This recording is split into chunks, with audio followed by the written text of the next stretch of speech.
all the news from WTCN TV's expanded news gathering facility. WTCN TV, Channel 11. This is KARE 11 News at 10.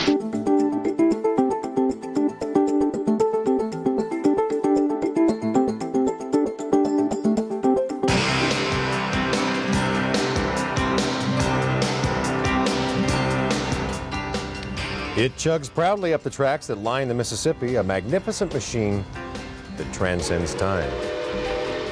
Old 261 is alive in Poland, 52 years after it rolled out of the factory.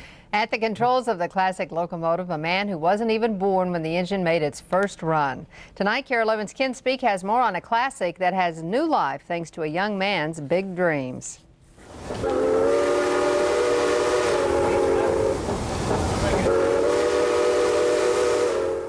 She was headed home, all 400 tons of her.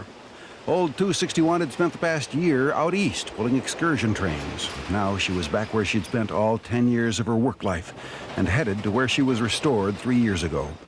Steve Sandberg was the engineer, and that was as it should be. The restoration of 261 had been his idea. His grandfather had run her on the old Milwaukee Road between Chicago and the Twin Cities.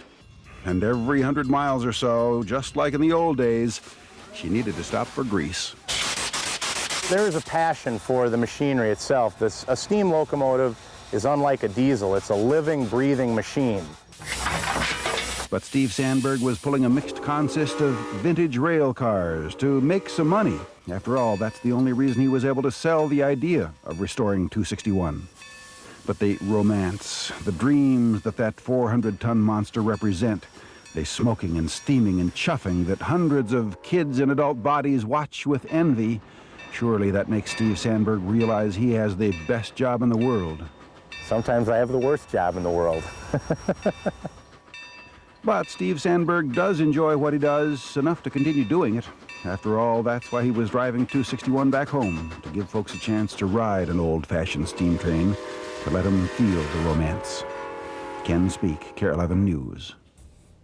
Over the July 4th weekend, Old 261 will be taking passengers on excursions from Heritage Fest at St. Anthony, Maine. And if you'd like information on the time...